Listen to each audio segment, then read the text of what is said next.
before, what was another slightly sad thing is you said, how do I dress like an 80-year-old? But why Yeah. do you have to? Because regardless of your age, it's not about how do I dress like an 80-year-old, it's how do I dress like Diane and how Diane feels today and the person who Diane is today. Society forces you into these little boxes and it tells particularly women that you need to almost like dress by generation. Like, okay, enough of Yeah. that. Your time's done now. That's not for you anymore. Now this is for you. And it keeps Yeah. like shuffling you along with this broom, pushing you further and further to this forgotten edge. But Yeah. Like you your need to, dust ball. Like you're just a dust ball. yeah.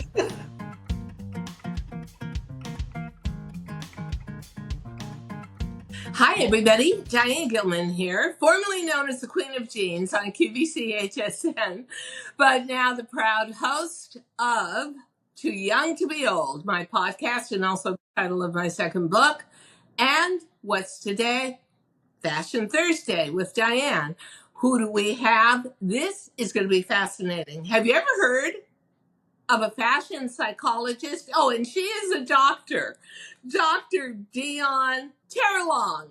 I hope I said that correctly. This is going to be all about why we dress the way we dress, what it means to the world, and what it does for us internally. So, without further ado, Dr. Dion, I need to know, how did you become a fashion psychologist? I love it. I never heard of it before, but it makes so much sense. Yeah, I very honestly never heard of it. You're not the only one. That's okay. I think the thing about being a psychologist that I love is that once you're a fully qualified psychologist, it's whatever you turn your focus and your research interest to. So for Ah, me, as a practitioner of psychology, after I kind of got my kind of more traditional psychology doctorate and focused on one area, I realized that there was another area that was really, really neglected.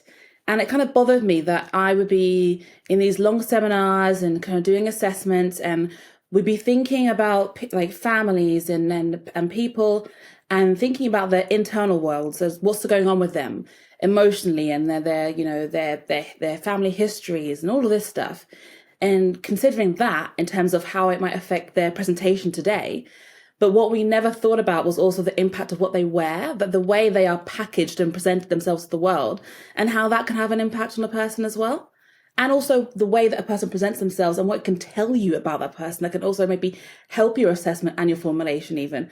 So it's like a oh, whole part of a person that we just didn't acknowledge. And I was like, why are we not acknowledging that? well, what I'd like to focus on today, if we could, is exploring the psychology of fashion for the woman over 50. I have been a huge advocate for 50 plus females for 30 years, all the years that I was on tele-retail, because, and you have QVC in London, Mhm. QVC and HSN just naturally, by the way the medium operates as cable TV, attract an older woman. And so all of my career, I was good. I wasn't great, but I was good. So let's say I was in the top 15%.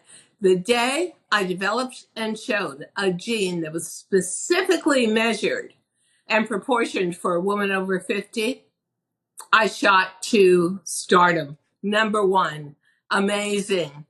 And we are the forgotten women. Mm. So, can you explain how the area of fashion and ageism intersect and sometimes clash and don't often come together? Fashion and ageism. I think we all know the issue of fashion, which is that it's obsessed with youth, right? It's obsessed with youth and it's obsessed Totally. with newness. And like, I guess the thing about fashion is youth that kind of keeps it going in a way. So we kind of can't deny that. So if you think about lots of the trends over the last few decades, most of them have come about through, kind of like youth movements. So if you think about like the mods and the rockers, and then how Yeah. they influence like styles of trousers and jeans. Yeah. Or Yeah. even like the way like hemlines shortened after like post war. So it's always in response to something, and it's often kind of the younger generations that are driving that response. There's a kind of a link between like what's happening socially and politically in the of those times and what we wear, and the people who often are the ones kind of moving in and kind of projecting and presenting those changes and those feelings visually has what they wear, often youth, and then fashion kind of copies and follows. Fashion does influence, but I think it often more pilfers from the youth. So I think because it takes from youth and it watches what's happening there, it kind of becomes overly obsessed with it. But it's so busy looking over here that it forgets to look over here too and realize that regardless of your age, everybody still wears clothes unless you're a nudist. So you can't, if you want to look to the youth and take from the inspiration from the youth, you need to think about how to apply that to all, not just one small subsection. But it's as if they want to, act as if older women just don't exist. And I Yeah. think that bar is very low. I think now maybe they don't really want to think that you exist maybe like past 34. If you walk into a shop, especially in London, you look at all the pictures, most of the people in those adverts look like they're still in school to me. So I'm like, I'm not wearing what she's wearing. You know, when in my freshman year at UCLA, which became in half a year because somebody gave me a ticket and said, my girlfriend left me. I've got this charter ticket to London. Do you want it? Yes. So I spent, when I was 18, 6, 7 months in London, and it Oh, was wow. swinging, and it was the mods, and what I thought were just really scary people, Mhm. like tearing rainbow. Wow. Of course, I chose to be a mod. And of course, I love stores like Biba. And I realized for the first time, logically, I was no longer dressing like my mother. Those were the only choices we had in the 40s and the 50s. I was suddenly dressing young. I realized that I could actually dress my age and express myself and express my youth and exuberance. And I know that sounds ridiculous today, but honestly, we didn't have those choices back then. We only had one way of looking, and my mother just went berserk. Oh, she Totally. wasn't a fan of your Just, look. no, I would say that was a mild way of putting it. Yeah. But now I find, and I'm about to have my 79th birthday. Oh, congrats. Oh, thank you very much. That it is hard work. I don't want to, I don't even know. How do you dress like an 80-year-old? And if you are about 80, what brands do you choose? And your body's different. And it is really, I would say, almost treacherous. So for the woman over 50, what is your advice? And I'm going to say just as a prelim that to me, and I've always been this way, I am a very intentional dresser. Good. I dress for purpose. I dress for a message. And that message is usually I have authority. I like to be in control. Yeah, right. I'm a businesswoman. I'm serious.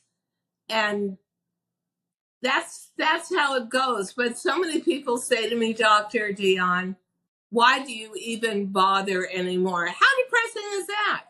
I think that's depressing. I was gonna say before, what was another slightly sad thing is you said, "How do I dress like an 80-year-old?" But why Yeah, do you have to? Because regardless of your age, it's not about how do I dress like an 80-year-old, it's how do I dress like Diane and how Diane feels today and the person who Diane is today. That's the only question that you should have to ask yourself. But society forces you into these little boxes and it tells, particularly women, that you need to almost like dress by generation. Like, okay, enough of yeah, that. Your time's done now. That's not for you anymore. Now this is for you. And it keeps yeah, like shuffling you along with this broom, pushing you further and further to this forgotten edge. But yeah. Like you your need to, death call. like you're just a dust ball. Yeah. It's brushed aside. And I find it so confusing to me when I did my brand, DG2, and we created a middle-aged woman's gene with all specific measurements for what happens to you post-menopause, during, and post-menopause. I mean, the results were so obvious. We shot to $100 million a year in retail and stayed for almost 20 years.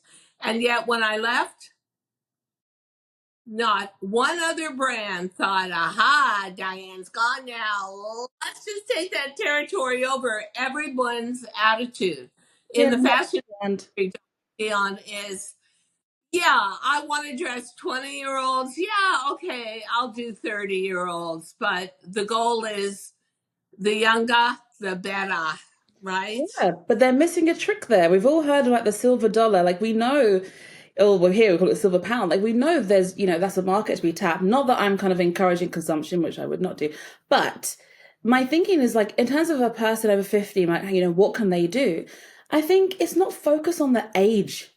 And I know that's easier said than done, but it's about dressing for yourself and thinking, okay, who am I? What do I like? You said you like to dress like a woman in charge. You like the feeling of power. And I'm guessing I think you mentioned before, like you like structure, like a nice structured blazer. And once you put that on, you feel like this is Diane, right? So Diane, I'm sure at Diane at maybe like 30, at 40, 50, that's still going to be you. So it's about if you know the essence of yourself and you know what your style is, then you should be able to look in kind of any shop and pull out pieces that work for you. It doesn't mean that everything in that store will work for you, but it means that you should be able to look and go, okay, I love yellow. Yellow makes me feel very happy. It reminds me of my mother and my childhood. So no, I'm not going to buy that tiny little like cut off yellow crop top, but I might buy this nice, like, I don't know, yellow loose t-shirt or the cardigan or just the earrings that are in that color. And it's about just pulling those pieces that make you smile and make you feel happy, make you feel like yourself. I just bought a yellow cashmere V-neck sweater, and every time I feel mood elevation. So let's talk about that. What does the form of self-expression through fashion mean for the average woman who does not philosophize fashion? And honestly, what about self-esteem at any age? How does fashion link to, let's say, your emotional health? Yeah. Yeah. I always I always think about similar examples. And I think to myself, if you ever go to like a party or a dinner party and you walk in and you're wearing something that you feel doesn't fit you well, like trousers that are too tight and they're cutting into you, or a skirt with the waistband's too tight, you don't feel comfortable, you don't feel at ease or as confident. The same way if you're wearing something that maybe you feel isn't very flattering, or if you feel slightly overdressed for that party or underdressed for that party, you don't feel able to quite put your best self forward into the world in the way that you would had you been wearing something that fitted well or that you felt comfortable and confident in. It really does change. There's this kind of like kind of didactic back and forth dialogue between what you have on the outside and how you feel on the inside. It needs to almost like match how you feel on the inside. Like today, I'm wearing this really big oversized men's shirt because I feel like I want to feel kind of comfortable and comforted and kind of enveloped in something today. So this is what I put on. I don't want something tight on today and I feel fine.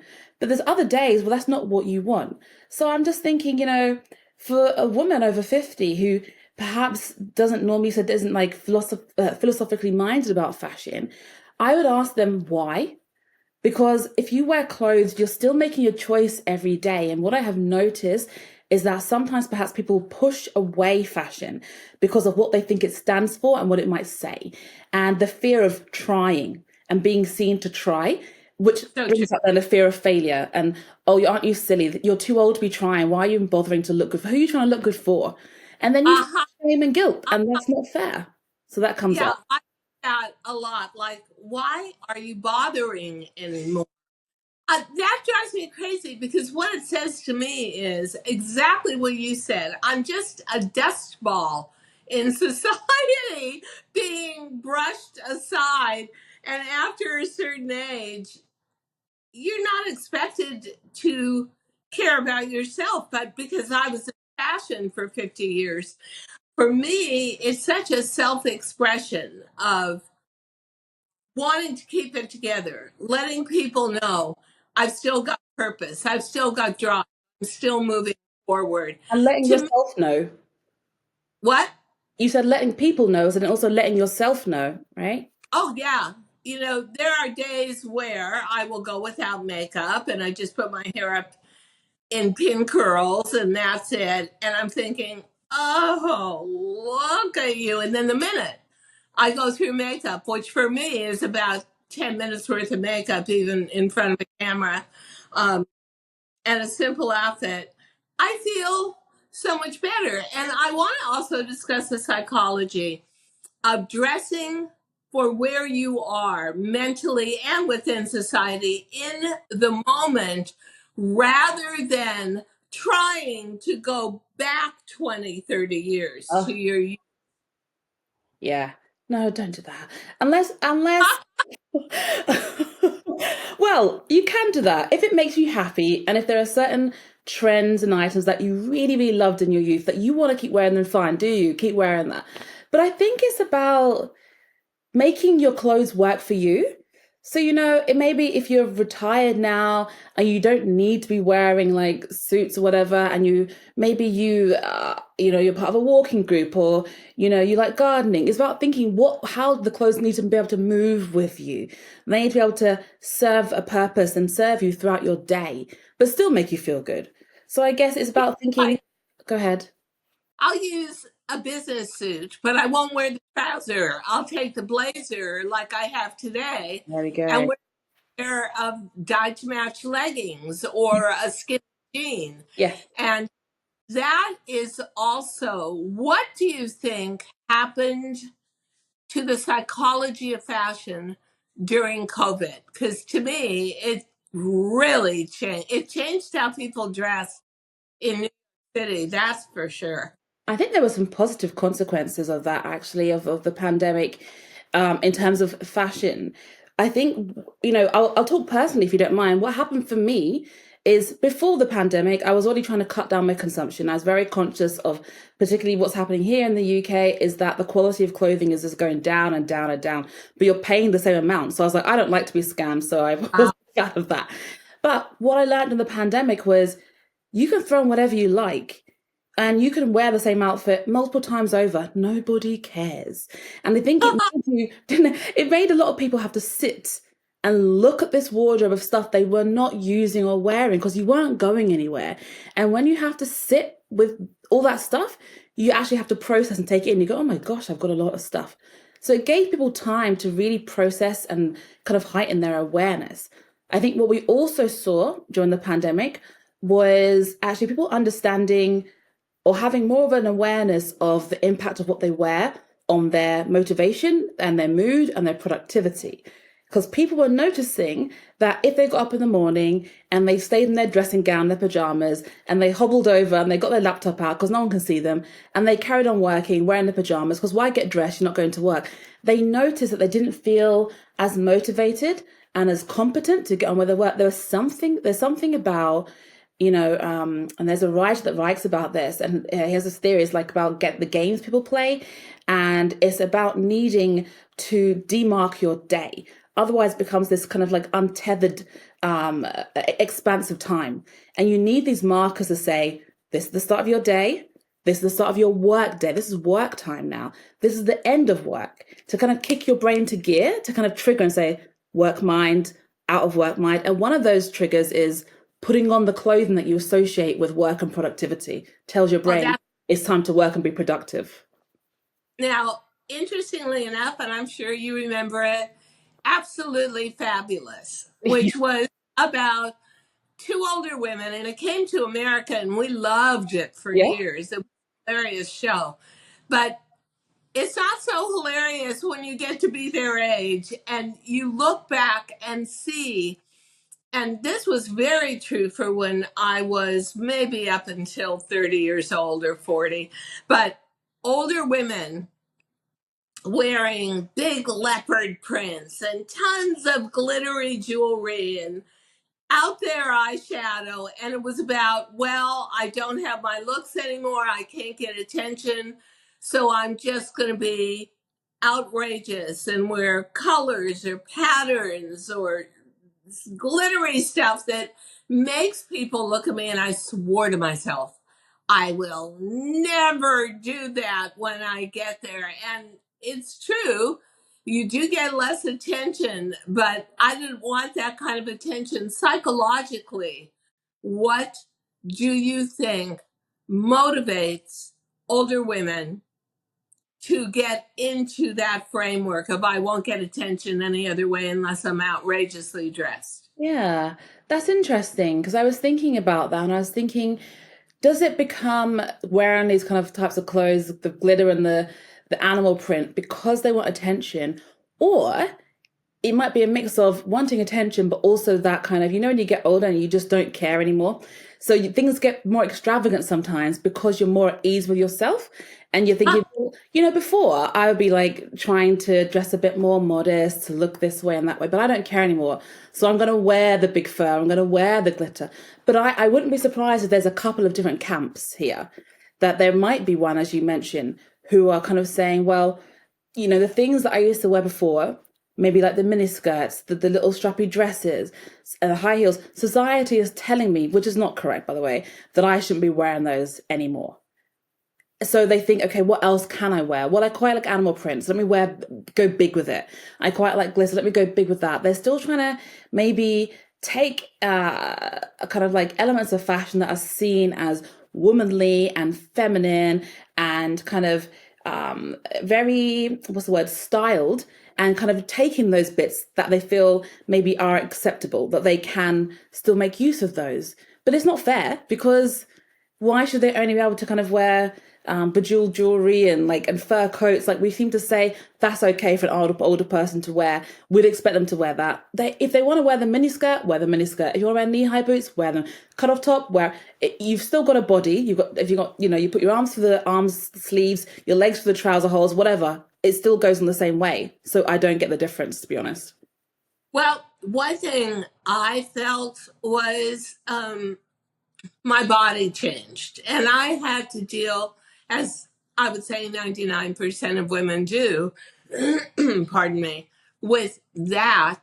And that became very difficult because nobody wanted to have a fashion line that actually was honest enough to address that and dress the older woman. But what I found was very important, and actually it was really interesting to me, was I needed to reinvent myself. Okay. I wasn't clear what I wore when I was 20 or 40, and I had to give up some things that broke my heart. Like, I love pumps with a blazer and jeans, but cannot anymore. So what would you say? How does the psychological side of this work when you have to tell women, you know what, you're stuck in a period of time from maybe 20 or 30 years ago? You need to take an honest look, reinvent yourself, and refurbish your whole societal image. I like the word refurbished on that. I think, if I'm honest, I would never tell a person to do that, obviously, but if they wanted to, what I would maybe more question is to why they're stuck. And do they feel stuck? Are they aware of it? Like, I see it with even like my own friends now who, they're kind of settled down and they're still dressing like it's the early 2000s. I know it's not that long ago, but nobody needs those low-rise velour tracksuits to come back. I'm not here for it. So there's some things to leave alone. But I would question why. And my opinion and my professional opinion is, what I often see is that people get stuck because they get familiar and comfortable. So there comes a fear of trying something new, especially as we know that fashion is obsessed with newness. But I would also question, what's the fear about? Because fashion is supposed to be fun. It's about fun, it's about creativity. And the best thing about fashion is that it allows you to invent and reinvent yourself. And that's also why we see fashion houses looking to youth, because they're looking at young people kind of around that age, the late teens, because that's the period in life when you're really forging your own identity. You've grown up in the family home, you know how your parents see you as, who your teachers see you as, how your friends see you, but who do you believe you are to your friends and family and to the world? So you begin to kind of, try on things that you think, okay, I'm not, that was not a good look. I'm not going to wear that again, but I've tried it. But that's what fashion lets you do. But why should that stop once you get to a certain age? If you're 50 and you've always thought, I've always been interested in, I don't know, wearing more denim, and I just don't really wear denim. I tend to wear lots of cotton and just like floral prints. Wear it. If just try different things, because it doesn't matter if you get it wrong. That's what fashion is for. It's a form of art. It's a form of expression. So just take risks and give it a go and have fun. Yeah, I don't know if the majority of women are comfortable with taking that concept. One thing I felt, which is interesting about COVID, was comfort. And COVID and aging is comfort had never even come into my brain. I mean, I designed for other women for comfort, but for myself, I would wear a pair of pumps until my heels were like blistered, and I would fight through that pain because it looked so good.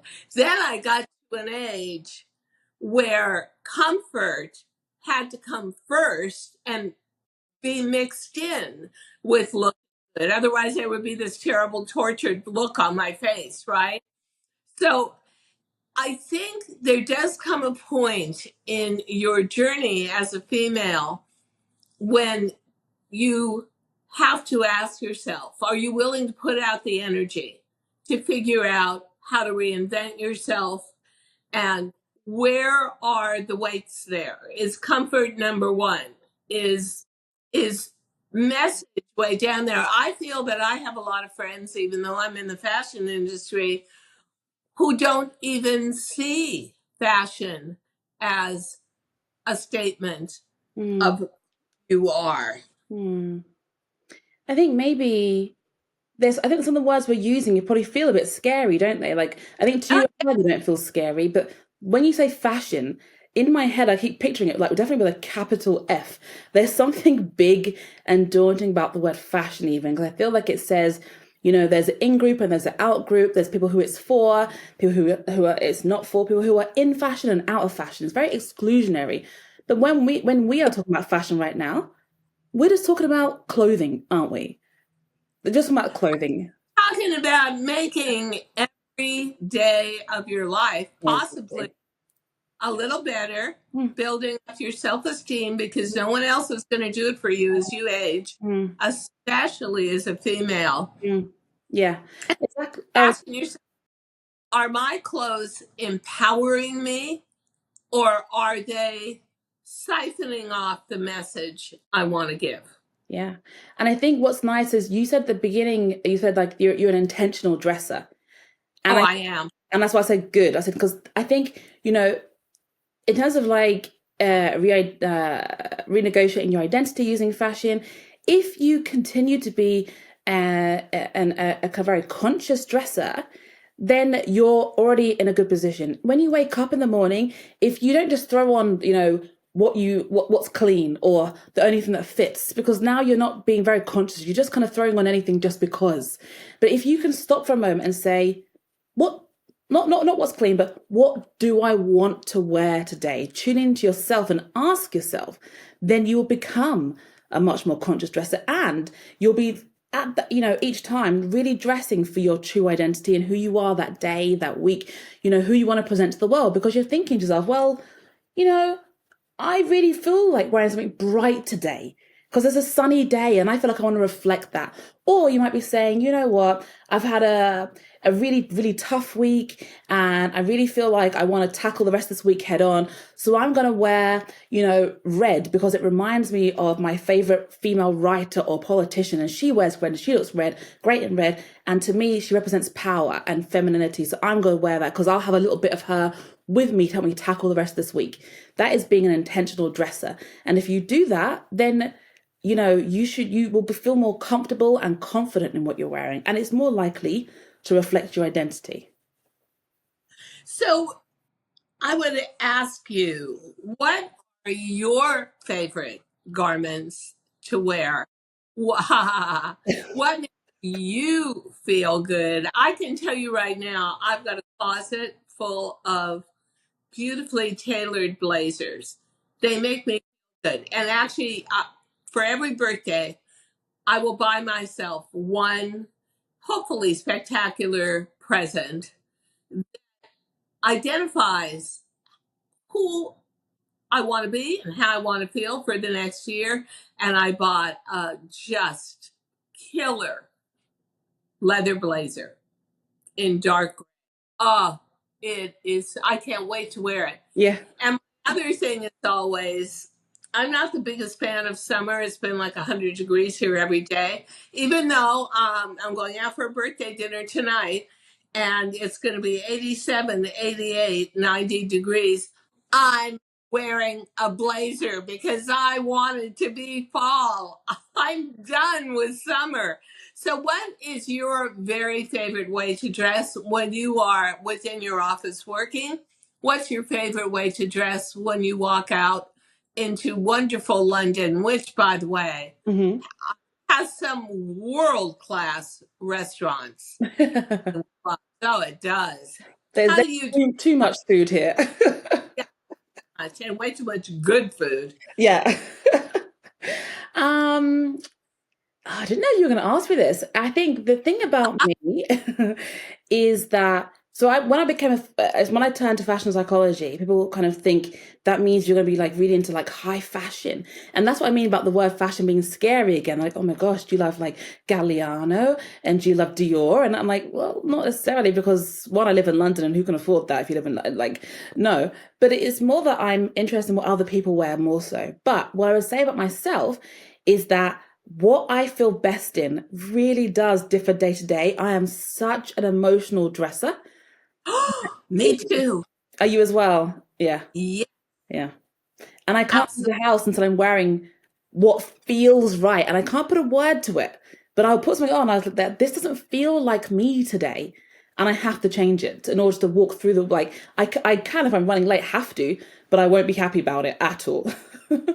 At all. Yeah, that is so interesting because I could have worn anything today and I wanted to wear something that was not particular to my age and turning almost 80.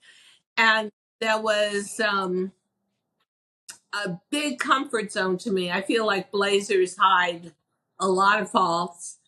And at the same time, what I'm striving for now is what I would call ageless dressing, where you can't pin an age on me because. And I will tell you one interesting story about being in London a couple of weeks ago. We went to the Naomi Campbell Mm-hmm. fashion exhibit At the at Victoria V&A. Museum. And if you want to talk about just being hit over the head, I mean, when Naomi Campbell came into that whole realm and supermodels were invented, the term, I mean, you looked at somebody like her and you didn't stand a chance. I mean, fashion put up such a high barrier. And it was, you've got to be 6'4" and you've got to weigh 90 pounds and you've got to be a glamazon. And that's what we all strived for. And I remember walking into whatever the fashion show was in London, and Ellie McPherson walked in to sit down. They used to call her the body in Yeah. the fashion industry. And you just thought, oh my God, life's not fair. I mean, there isn't one 6'5" of her that isn't perfect. So in conclusion, and I think you're so right in saying that when we say the word fashion, it's almost like this huge barrier and this very scary wall to break through. What would be your advice about balancing out your fashion statement, which I always think it is when we walk out the door, between comfort and identity and current looks and statement? I don't think you're going to like my answer. Because I'm going to say it's going to depend on your day. Like, there's some days when you need to focus on comfort. And, if you're running 1,000 errands in that day, you're not thinking about necessarily making a statement. You're thinking, I need to have comfortable like trainers on so I can move around. But I would say, again, I think it just comes back down to what you said, being an intentional dresser. Because if you are always an intentional dresser, then you'll feel fine. And I think one thing I would say there though is about kind of like about current fashion. And what I would love to see and encourage is as older women to encourage them not to tune out of current fashion just because current fashion has tuned out from you. It's not fair and it's not right. And I would encourage you to still walk into those shops that you believe, are not aiming their produce at you, and have a look and see what do you like in here? What can you take from here? And also, like, that's why pre-love fashion is fantastic, because when you shop on the online apps, like you got Vinted and Depop and even eBay and things like that. You have eBay in America, right? Oh yeah. Oh yeah, of course. Sorry. So places like that, and I think that's maybe a safer way for you to dibble and dabble and have a little look, because you might look around at what what younger generations are wearing, what you're seeing like younger celebrities wearing. You think, I really like their style, but it's not for me. But then you can stop and think, what is it about their style that I like? And it might be that you like the tailoring. So you can wear something that's tailored. You've taken an element. It might be that you like the way they mix prints. Maybe you don't wear the same outfit, but you might say, I'm going to mix prints. But you can do it your way. So you're still borrowing from current fashion, but you're making it work for you. So I'll say keep your eye on current fashion and don't let them push you out. I feel that way about makeup too. I'll try and figure it out. And the one thing I like about shopping online is privacy. I had a research project about 10 years ago on denim, and I would walk into a store like the Gap, and a salesperson who was probably 1/3 my age would walk up to me and tap me on the shoulder and say, ma'am, you're too old to be shopping in this store. I actually had people say to me. So I love shopping online where you can see it, you can think about it, and you can really absorb what it is you want from that particular brand. And with that, Dr. Dion, fashion psychologist and commentator, I loved talking to you. This is fascinating. And thank you so much for joining Fashion Thursdays with Diane. Thank you for having me. It's great. Thank you. Thank you so much for listening to Too Young to Be Old podcast. The episode may be over, but the fun doesn't have to stop here. Find us on Facebook, Instagram, TikTok, and YouTube at The Diane Gilman, or visit our website, thedianegilman.com. If you like the show, leave us a rating or a review, and subscribe so you don't miss the next episode. And until then, don't forget, age is just a number. Together, we'll prove that we are all too young to be old.